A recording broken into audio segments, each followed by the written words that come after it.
इसराइलियों से मिस्री लोग इस रीति से भय खा गए कि जब वे लोग निकल रहे थे ना, तो सोना चांदी जितना था सब चीज निकाल करके उनको भेंट के रूप में इसराइलियों को दिया गया।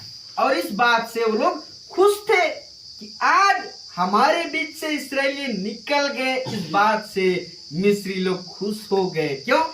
जब इसराइली लोग बंधुआई में थे मिस्र के ना, तब परमेश्वर का छड़ी उस देश में ऐसा पड़ा कि हर एक चीजों का पहलौठा पुत्र मारा गया। और यहाँ तक बीमारी आया कि वहां का जो सागर है ऐसा हो गया कि वहां उसमें का मछली मर गया, पूरा लहू का लहू हो गया। और मेंढक ऐसे हो गए कि राजा का कोठरी भवन तक नहीं छोड़ा गया है। देखा जाए तो राजा के घर में किसी व्यक्ति का अनुमति के बिना कोई घुस नहीं सकता ना, राजा के अनुमति के बिना या फिर वहां के कर्मचारी अधिकारी के अनुमति के बिना उसके भवन में जाना नहीं संभव है। तो ऐसे में मेंढक का ऐसा ग्रुप फैला कि राजा क्या हर एक उसका भवन के एक एक कोठरी में मेंढक भर गए। और इस रीति से परमेश्वर का काम देख करके मिस्री लोगों में ऐसा भय छा गया कि वो लोग अपना धन संपत्ति सोना चांदी सब चीज निकाल करके इसराइलियों को भेंट स्वरूप दिए। आप लोग जा रहे हैं, हमारे तरफ से आपको सोना चांदी देखो बहुमूल्य चीज है। और इस बात से खुश है, चलो मुसीबत टल गया ना। इन्हीं के कारण परमेश्वर हमको छड़ी मारता था। आज ये लोग विदा होकर के हमारे देश मिस्र से निकल रहे हैं, तो उनको भेंट स्वरूप सोना और चांदी दिया गया। यहाँ पर परमेश्वर और इस्राएलियों का एक अच्छा संबंध के विषय में लिखाया है।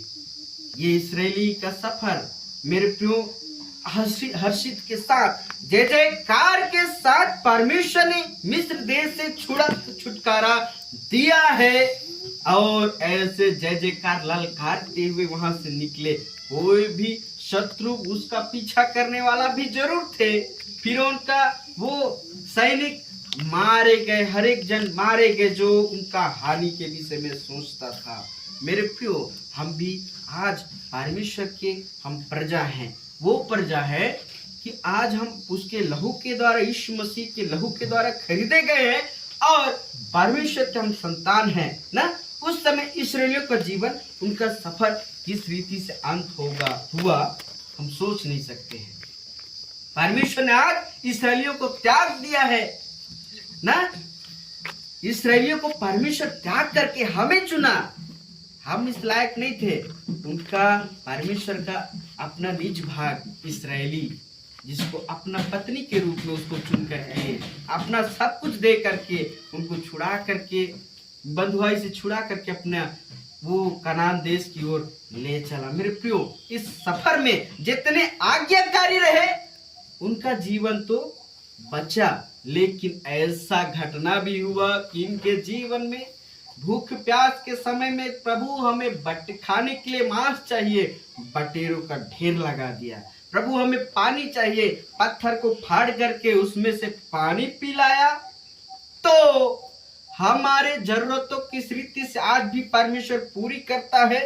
और जिस रीति से परमेश्वर ने इस्राएलियों का न्याय किया, वरन जब ये लोग पाप ही करने लगे, परमेश्वर से कुड़कुड़ा करके, निंदा शिकायत कर करके, अपना मन में गलत विचार परमेश्वर के प्रति रख करके ये लोग जब चलने लगे, परमेश्वर को नहीं भाया, बिल्कुल नहीं भाया। ये लोग तो अन्य जाति से भी एकदम बदतर है। ये जो मैं कहता हूँ मेरा प्रजा है, इनके बीच में ऐसा काम होता है, इनके विचारे ऐसी है कि मैं इसे घृणा करता हूँ। मूसा को कहता है नहीं, मैं इनको नष्ट करूंगा। मेरे प्रियो, परमेश्वर के प्रति हमारा विचार, हमारा हृदय सब चीज खुला है। मैं कहता हूं कि परमेश्वर के राज्य में जाएंगे तो कोई एक परिवार, एक घर का एक सदस्य प्रभु को जानता है तो उससे ये लाभ होता है कि उससे पूरा घराना उद्धार पाता है। लेकिन स्वर्ग राज्य में जाने का मैं प्रभु को अच्छी रीति से जानता हूँ, उसका मार्ग में चलता हूँ, तो ये नहीं है कि मेरा पूरा परिवार स्वर्ग चला जाएगा। वरन हर एक का व्यक्तिगत का जीवन में प्रभु का उपस्थिति होना जरूरी है। उसका सिंहासन आपके हृदय में होना जरूरी है। आपका हृदय में विचार में क्या चीजें हैं, किसको आप पूछते हैं, किसको आप सबसे ज्यादा आदर मान देते हैं, किसको अपने हृदय में स्थान देते हैं। मेरे प्रियो, ये बहुमूल्य बातें हैं कि हम इस्राएली के विषय में हमारे बीच में दृष्टांत के रूप में है। जब उन्होंने गलत किया, पाप किया, बुराई किया, मन नहीं फिराए, तो परमेश्वर को नाश कर दिया। वो उसमें से कोई भी कनान देश में जाने नहीं पाया, वरन 2 ही लोग हैं जो कनान देश पहुंच पाए, यहोशू और कालेब। 2 व्यक्ति 20 लाख के लगभग इस्राएली प्रजा में 2 व्यक्ति, परमेश्वर 2 ही व्यक्ति लोग पहुंचे लास्ट तक। बाकी लोग राउंडिंग मारते मारते घूमते फिरते जंगल में ही 40 वर्षों तक जंगल में परमेश्वर ने उनको घुमाया फिराया। कारण क्या था? ये लोग का मन अभी भी तैयार नहीं हुआ था।